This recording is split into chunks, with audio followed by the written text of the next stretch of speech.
Okay, hi everyone, CGT here. Something definitely different from my usual uploads. But today will be a podcast kind of format with my friend BaganLee over here. Say hi, Bagan. Hi, hi. So essentially for this podcast, we're going to just have two topics. We're hoping for the stream to only be about half an hour, but it could be an hour, just depending on how things go. But for our first topic, we'll be talking about our remakes killing the gaming industry. And then the second one will be manga struggling in the West, in which we'll be talking about a new application called Manga, which my friend Bagan told me about. So we'll be talking more in depth about that as we progress with the podcast. But anyway, with that out of the way, let us start with the first topic, our remakes killing the gaming industry. And now I'm going to quickly transfer over to my video in the background of Sephiroth's cutscenes in Crisis Core. If I can maneuver around it quickly, give me a second. Okay, we should be, yeah. Okay, so all good. So I have that playing in the background. So yeah, are remakes killing the gaming industry? I've heard people talk about it for quite a while now. Maybe in the past year or two. Obviously, with the biggest one probably being Final Fantasy VII Remake. I know it's Crisis Core Play now, but it's the only one I have on my channel at the moment. But what do you think, Began, about remakes in general in gaming? Is it a good thing? Is it a bad thing? Depends how you say it, Like, people sometimes they don't stay in the original, that's it. It's like movies, like when they make this weird remakes or adaptations. Like Yeah. the one, for example, that they made about Ghost in the Shell, and they had that American girl, what was her name? Oh, it's It was not Scarlett Johansson. Yeah. Yeah. She was blonde in the film. I'm like, dude, she was never blonde. She was never an American. She was not a white. I don't know. She was like, Yeah.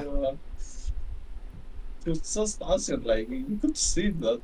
And they just picked the most random woman actress to play the role. I'm like, why did you do that? So it really depends on how you see things. Personally, I don't mind remakes in games, but Mhm. it's okay sometimes. But if it's a good remake, like if they make a good remake and they don't drag out the things, like they don't add a lot of different things in the remake. Because sometimes it just happens to have the people have a combat that add something weird that was never in the first game. Yeah. But yeah, in the Uh original game. I feel in my case in particular, because I have played a few remakes recently, I guess technically, right? With say the Resident Evil 4 remake, and even before then the RE3, RE2 remakes as well by extension. And I can understand why people don't like them per se, because obviously it's not the original game.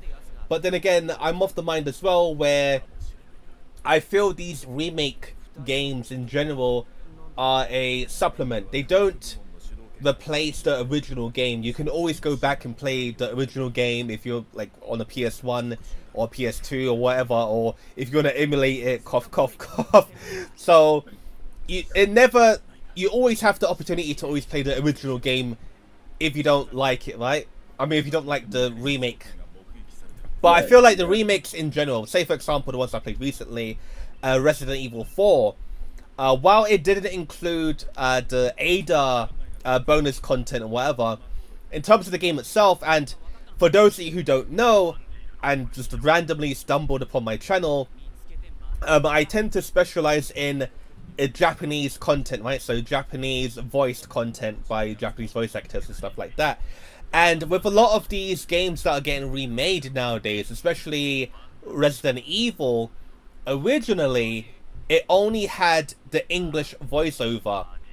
So in my case, I'm very grateful that these remakes allowed for the Japanese dub to be introduced, and say even Italian dubs, French dubs, because we just have more games in general, just have more of a reach or exposure to people at large. And it's very, for me personally, I do like hearing the different languages or the different language dubs of different characters. Like, I like hearing Leon, the main character in Resident Evil, speaking Spanish or speaking French. Well, more so Spanish, because like in the fourth game in RE4, he's actually in Spain. So it's kind of funny to hear him, like, from your own perspective, hear him speaking fluent Spanish, trying to save the president's daughter, who can also speak fluent Spanish, you know? So, yeah, definitely.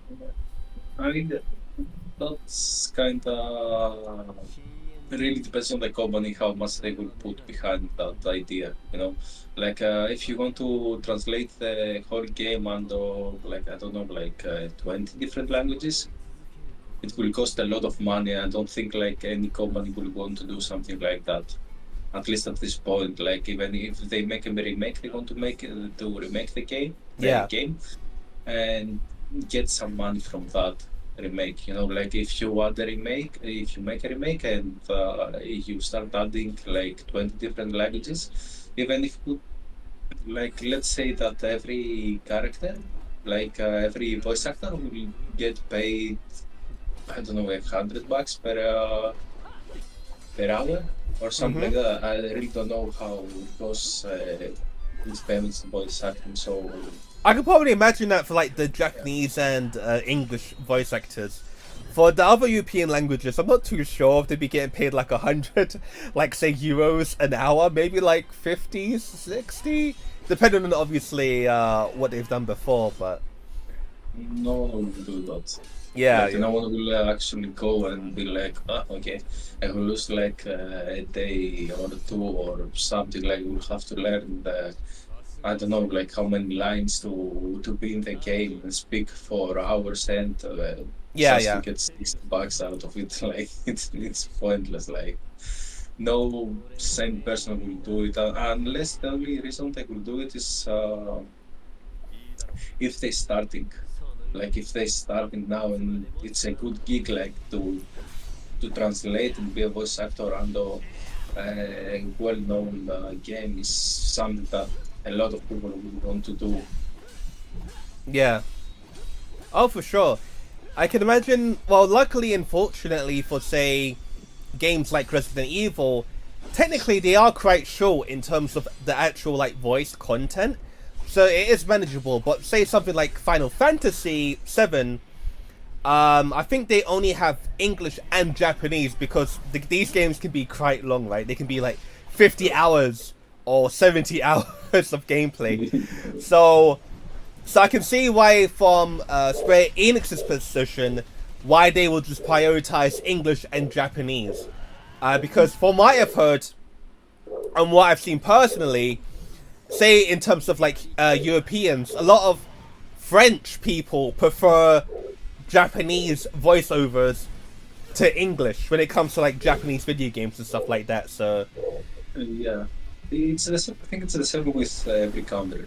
Like if you have a game, if you have a game originally from Spain, or something like that, and the characters speak in Spain in Spanish.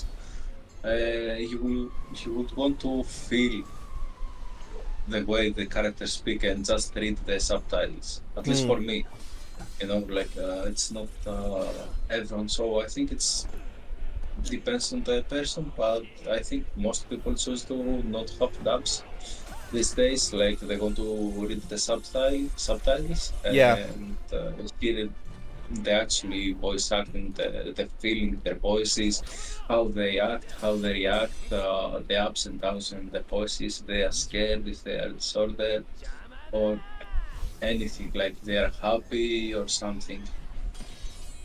Oh, definitely. They have been like mentioned and stuff like that as well. And it's kind of funny as well. In the past maybe 2 or 3 years, well, you could say it's even been longer than that, about people arguing about which language is better, right? People are like, oh no, English is the best, blah blah blah blah, when it comes to say Japanese video games, and then you have the other side of people just saying, oh no, Japanese all day, Japanese is the best, blah blah blah blah. And I can understand why people might think Japanese is better on paper, because obviously when it comes to Japanese voice acting, they have to actually go to schools to like learn voice acting and stuff like that, like schools for like maybe like going there for like 4 years or whatever, going to a language school. Then they have internships and stuff like that. So you could say, in terms of becoming a professional voice actor, there are more steps to kind of certify or establish yourself as a professional compared to, say, I would say it's somewhat different now if you're a voice actor in, say, America, right? I know when it comes to England, we're kind of similar to Japan when it comes to voice acting, because most of the time, most voice actors come from theatre schools, so they actually do have to go to schools in England as well, somewhat, well, most of the time if they do want to get into voice acting. But for American voice acting, how it was like maybe 10, 15, 20 years ago, anyone could just like come in basically. So I could understand why people did feel apprehensive about it. But now I feel like the voice acting standards in America have somewhat improved now, so they are getting up there in general. Mm-hmm. But yeah, in terms of, I think we did kind of go off topic a bit with the voice acting, but it's okay. Yeah. I mean, it's styling aspect of the game, you know. But with voice acting depends on the country.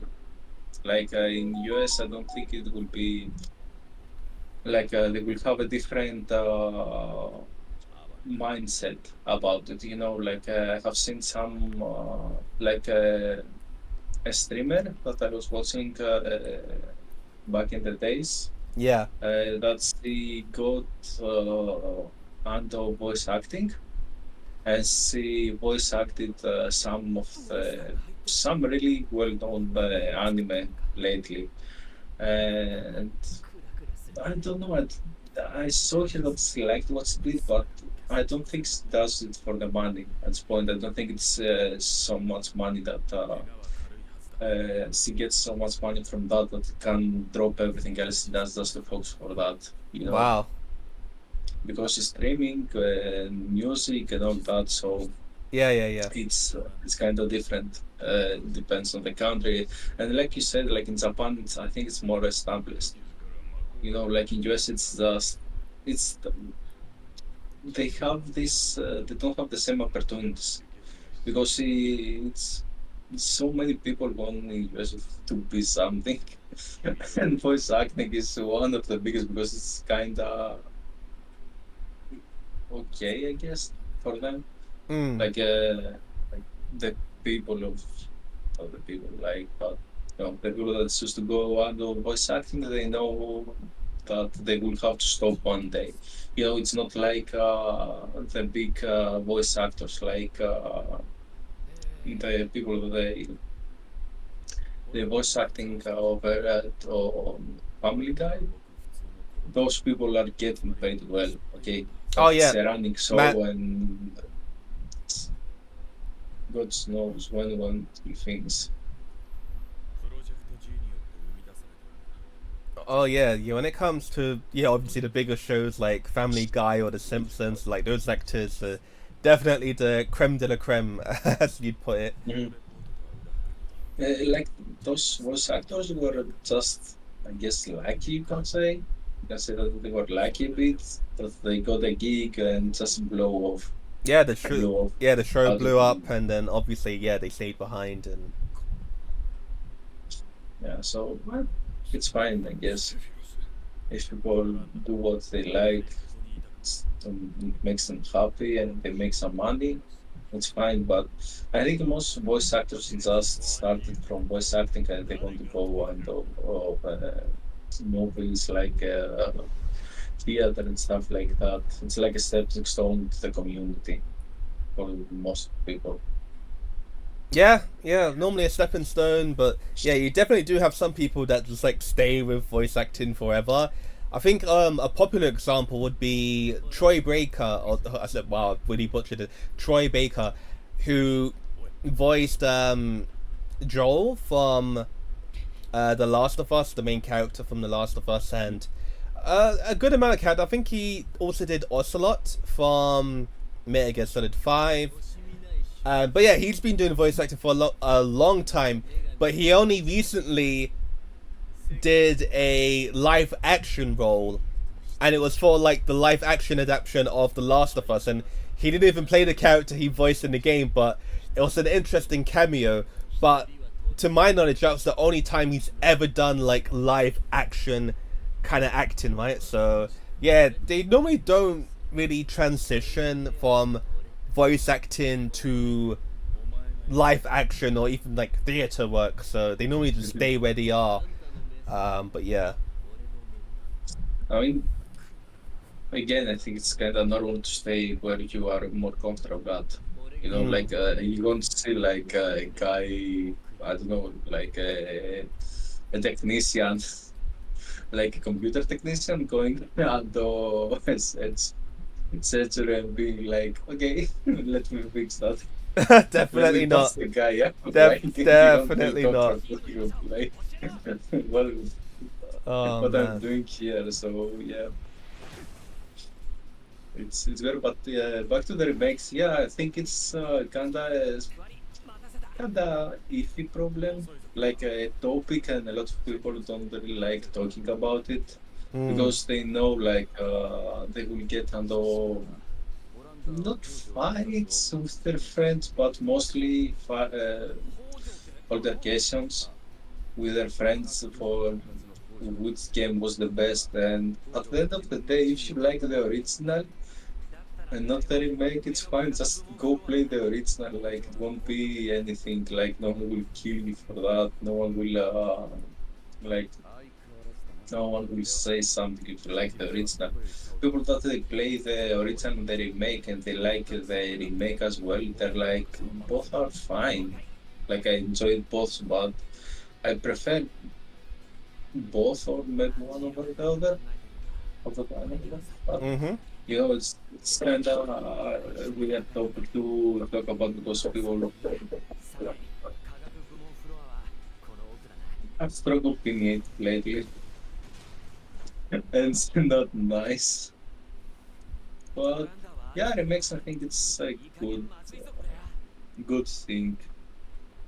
Like I think it. I don't know, I'm not sure if you can call it a game remake, but you know the Final Fantasy online game, Oh, 11 or 14? which was the recent one Oh, that's 14. really popular. Yeah, yeah, Yeah, 14 yeah, is the the late. 14. I don't remember the name of the game exactly what it was, but I remember a friend of mine was telling me that that game when it came out, Mm-hmm. when they released the beta, and people started playing it, everyone hated it. Everyone hated it. Like the game, no one's like everyone was like, "What? What is this? Like nothing works." And they, because I think he had told me that the company rushed the release Oh, okay. and it didn't postpone it. Maybe it's not exactly, but something similar. But I remember that people were saying that he was telling me that the community was really disappointed in the company, and the company just took the game down after a week or a month, and they put the game on stall for two years, Two 2 years. years, something Wow, 2 years, okay. something like that. Yeah, Yeah, yeah. yeah, to fix everything. So maybe remake stuff. I don't know if you can call it remake, but you know, people like it more than the first beta they released back then. So the remakes can be good as well sometimes. An interesting example in terms of remakes I feel that were done right is, as you guys can probably see in the video right now, Final Fantasy VII Crisis Core. because the original game was exclusively on the PSP or the PlayStation Portable. For those of you who don't know, was like Sony's first time doing a portable console, similar to the Game Boy Advance within 2006, 2004, 2005. Well, no, 2005 I think it came out originally. And the game was good, obviously, on the PSP. But I feel like Square Enix did a really good job in porting it over for a console experience, because obviously the PSP original gameplay was quite limited. So when I played the game back in, or the remake back in, when was it now? I think it was November actually it came out.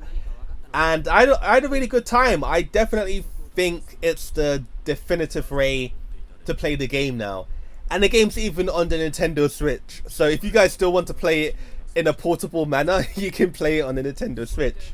But yeah, everything's like been updated, the graphics, the UI and stuff like that. The gameplay is more streamlined, and I feel like that's probably a perfect way or perfect example of a remake done right. Another example or more recent one would probably be the Resident Evil 4. Even though there are a few bits and bobs kind of different that people would complain about, say like people say, oh, Ashley's not wearing a skirt anymore. I'm like, dude, I personally don't care about her wearing a skirt or not, but I'm like, okay, if you're talking about the game not being the same anymore, I was like, okay, I guess I can kind of see that argument if you're trying to make that.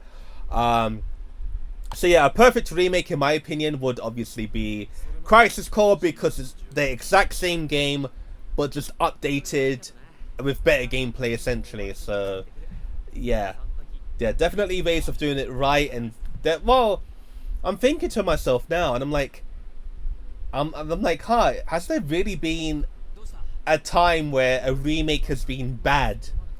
And I can't really think of any. I think of some that could have been better, but any that are just straight up bad, I can't really think of a remake. Like immediately I'm like having old remakes, right? Like say like Pokemon Red Fire, Pokemon Leaf Green, that were remakes of the original Blue and Red game. And like that's definitely an upgrade. And it's like every remake in my head personally has generally been better than the original. There hasn't really been a time where I think of a remake and it's been bad, where it has like a bad image in my head. So I don't know, for anyone listening to this right now on the video on demand, definitely tell me of like bad remakes, because I can't think of any right now, like just straight up bad remakes that I would never play ever again. Yeah. But oh no, sorry. No, go ahead. Sorry. Oh no, I was just checking the time to see if we were like talking too long on this topic now, or move on to the manga one at the moment. But yeah, okay. So I guess do you have like any closing opinions, or?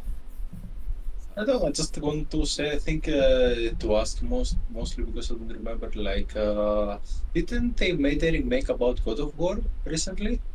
Oh, the new God of War Ragnarok.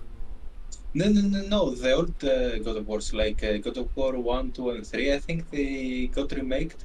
Or they're getting a remake? No, I think well, because they originally it was on the PS2, right?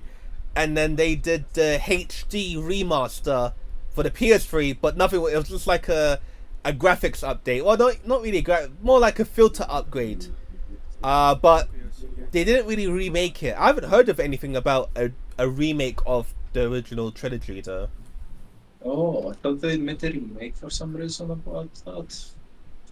Well, I guess they just bundle everything in a box and call it a day.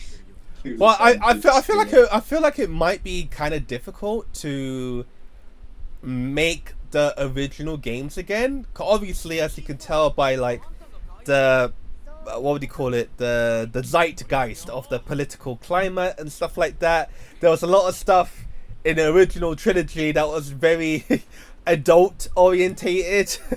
That's I don't think yeah. Like I think there's one time there was a scene where like Kratos was with Aphrodite, and it was like in a bed, but it was like a mini game, but you were having you're having sex with Aphrodite, and it was a mini game, and I was like, I can't imagine a way for them to remake that mini game in 2023 or 2025 or 2027 or whatever. No, society has changed a lot. Yeah, This, yeah, it's definitely. it's really, I believe that they either will censor it completely, or they just won't put it at all. They will skip it. Oh, Just for so they don't sure. have a headache about people complaining about Oh, the same. definitely. And if I remember correctly, it wasn't a small scene. Like it was a solid 2 minutes going at it. Like Yeah, it has foreplays and everything. I was like, dude, what's happening here? yeah, they were like so hardcore with those games back then, and it's like when you play. Well, don't have a PS4 or 5 or whatever at the moment, but I played a bit of Ragnarok. That's like the latest God of War game, and it's definitely a different atmosphere to the older games, right?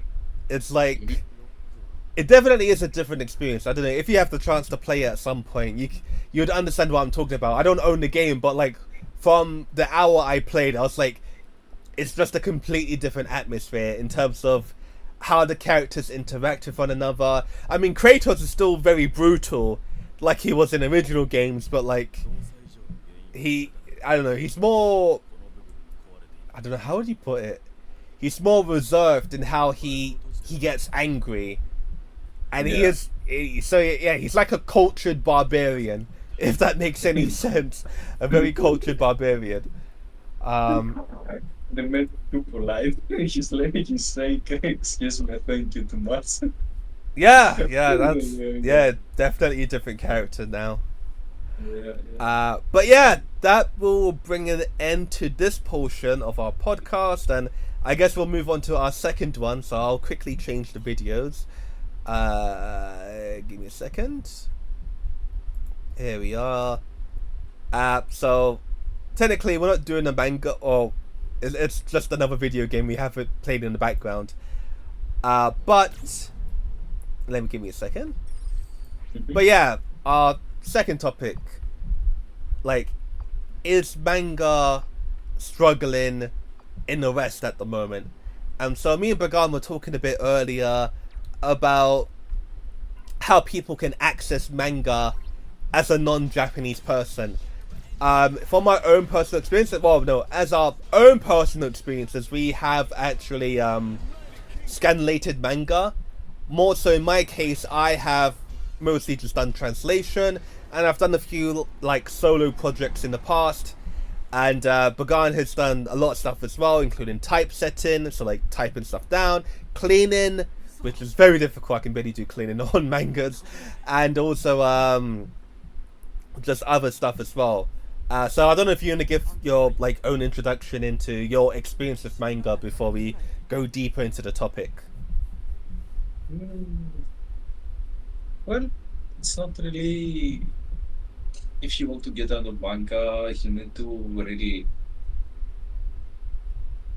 love manga. Like if you want to get out of scanlating and start doing these things, you Yeah. will either think like you want to learn something new, or you want to improve something. Right. Like if you are a translator, you will want to improve your Japanese.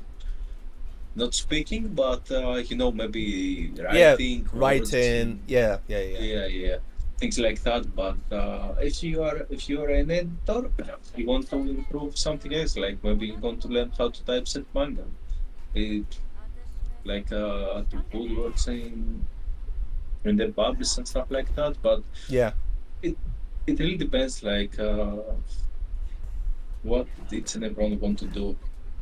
But when you get the opportunity and the chance to put the time to learn something well in scanlation, you see the other side of the community. Like you are not only a reader anymore. You are scanlating as well. Like you help to put a chapter out and you know what's behind the scene all the time. Not all the time, but you learn what's going on. Mm-hmm. And stuff like this, it's not easy to come. Like people don't usually want to put the time to learn. It can be definitely difficult when you're starting out, for sure. Um, well, if you have a team and stuff like that. For me personally, working with a group, well, how can I put it in a kind and easy way? It can be quite difficult. Everyone's working on a different schedule, right? A lot of people are doing scanlation. Most of the time, we're students or we're working and we're doing our day off and stuff like that.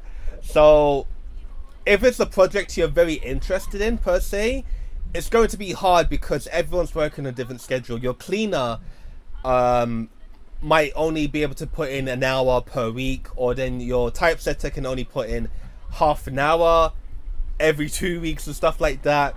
So if it's something you're very interested in, I would recommend you maybe give it like a try to. Well, if you're a translator as well, obviously, I would kind of, I don't know, suggest that you try to do your own solo project if it's something you're really interested in. Because for me personally, when it takes a while for like certain stuff to be done and you're like very into it, right? You're very passionate, and then it might take like 2 months for a chapter to come out. Then you just kind of feel like deflated after a while. So I would say if you're new to like scanlation as a whole, yeah, working with a team is probably the best way to like improve yourself and whatnot. I mean, I believe joining a team in the beginning is always nice.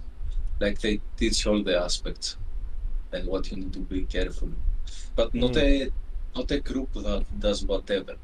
You know, in the beginning of not a group that it's like 2 weeks around and no one knows what they are doing. Yeah. You're going to find a group that either is at least a year old or maybe 10, Hmm.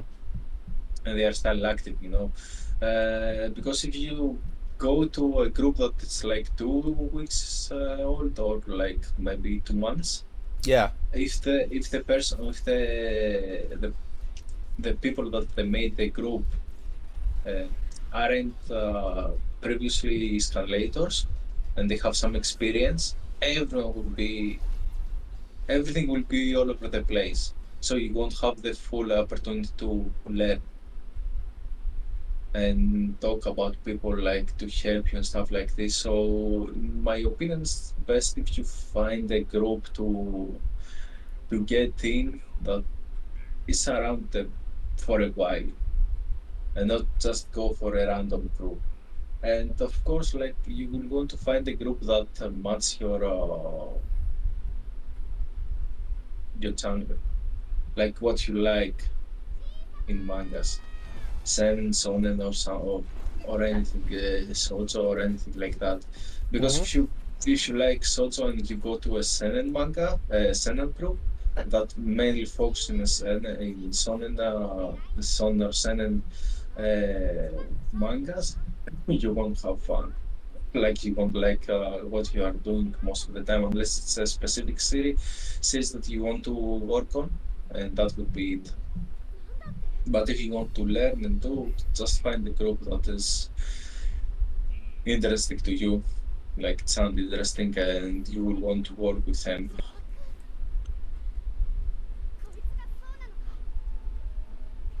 Oh yeah, yeah. Sorry, you cut out there for a second on my end. Yes.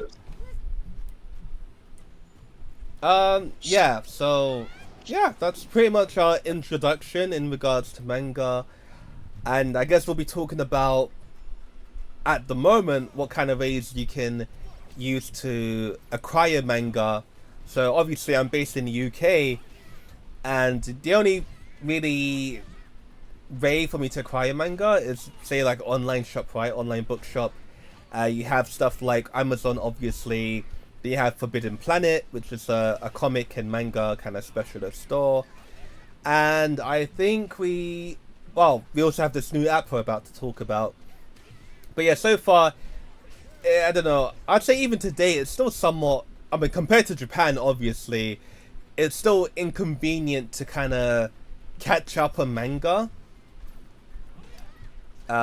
If you're like want to like catch up on your One Piece or whatever in a legal way, so not like just cancellation stuff, like actually legal and whatever.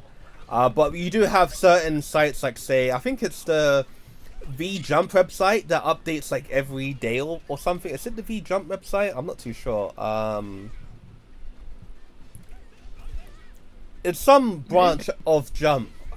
It's not the main one. I think it's like I think it is actually V Jump, where you can actually catch up. Cause it's the Jump for adults, right? Or like for the seinen anime. So I think it is V Jump.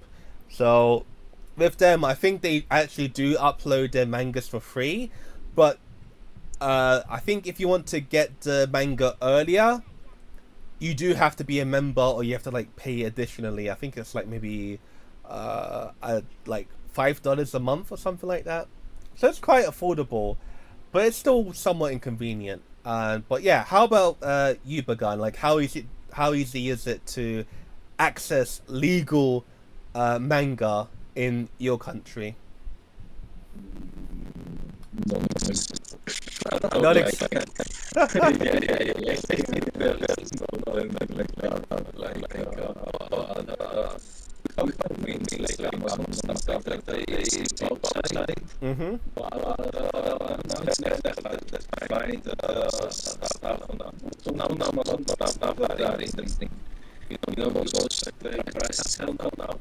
like crazy on everything, so the shipping cost everywhere is skyrocket.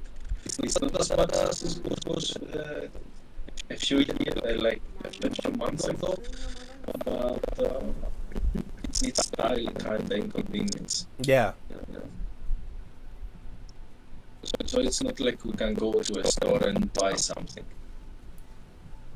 There's not something like that. Maybe there would be one somewhere in a city, Somewhere. in a small,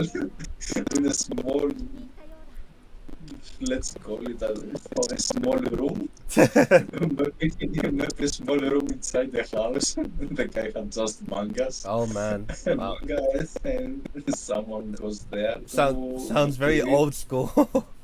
Yeah, that's good, but yeah. As far as I know, we have only one shop here that provides manga, but still it's not manga. You won't find the collection that the US has. You know, here you will find like the big three all the time, and that will be it. Mm-hmm. And they don't get like they won't provide you with I don't know, like 300 books. They won't ship you like 300 books. They will ship like 50 or 20 or 30, something like that. It's kind of hard, non-existent to find something here. And that's a shame too, because it's like in Japan, obviously if you're gonna buy like a certain publisher, right, like a weekly issue, like say Shonen Jump or even Sunday Magazine. I think Sunday's bi-weekly. I can't remember now. But you have like Sunday Magazine. Then you have oh god, what's another big magazine? I'm like drawing blanks now, 'cause I haven't really been reading lately. Which one? Big comic superior. Oh yeah, big comics as well. Yeah. So normally with those, like in Japan, a whole issue would only cost maybe 350 yen or 400 yen, which would be like £3.50. Yeah. Or $4. I mean, not $4. Like £4, £5. Well, £5. No, I don't think it's £4. No, yeah, £4, and obviously but yeah, American would be like what, $5, right? So yeah, it's not so expensive. You know, like it's like you go to a store and buy a newspaper. yeah, basically. It basically is. Yeah. It basically is the cost of a newspaper, and it's one you can actually read every now and then and stuff like that. So it's pretty cool. But yeah, we just don't have that option outside of Japan. Unfortunately, it kind of sucks. And that's the whole issue, right? It's about the accessibility. Like, okay, how can companies make money, and how can consumers legally kind of enjoy their hobby, right? So that's the main dilemma.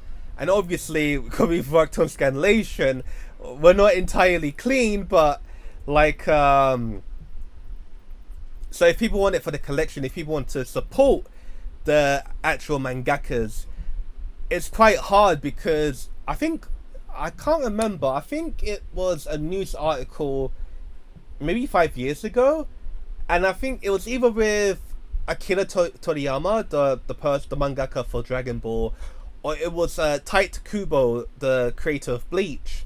It was one of the two, but one of them was saying that for like foreign sales, so like foreign sales of their manga, they barely make any money, and I'm just like, what? I'm like, that doesn't make any sense. I'm like, surely there has to be a way, and like maybe even, I don't know, like maybe mangakas could open up their own Patreons and stuff like that for like additional content from the creators. Obviously that would be the mangakas making even more work for themselves, but if they've already finished the mangas like Tite Kubo and whatever, I'm sure they could definitely easily open up like a Patreon page and offer the manga, right, the manga pages for their chapters and whatever.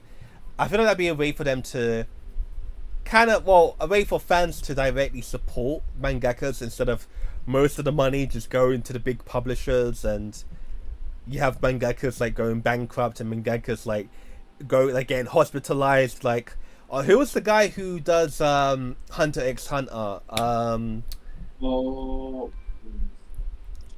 I forgot his name. But like, yeah, he like every other week the guy's like getting hospitalized. I'm just like, bro, like take care of your health. But from like how it sounds in his situation, he just doesn't have enough money, so he always has to like be taking breaks and whatever to like not go to hospitals again and stuff like that. And we also had recently, obviously, had the creator of Berserk who passed away. Obviously, he was like working too much, right? So it is, well, it has come to a point now, essentially, where it's harder for mangakas to just push out content constantly without it impairing the quality of their own life. And I guess you could say that for any occupation, right? If you work too much, you're obviously going to have some kind of strain on some part of your body. You might get carpal tunnel and stuff like that.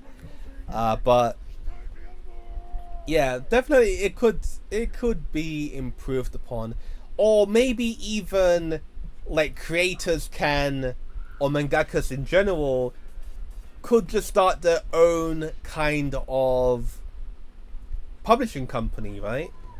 You have like actors, right? They have their own union guild or the actors guild, whatever, where they have their own set standards for their own compensation, their own kind of insurance and stuff like that. So I feel like mangakas could probably implement something like that. Then again, you do have like doujins, right, where technically it's just the mangaka doing their own thing, right? So they have complete control over their own work and whatever. So maybe if they had more of a unified presence, they'd be able to kind of do that properly and actually manage their own stuff in more accordance to what they want to do in their own lives. But I don't think it will work. I simply don't think it will work. Like, even if they tried something like that, I'm sure they would have signed some contract or something for that not to happen. Like, maybe something inside the contract, but not allow them to start something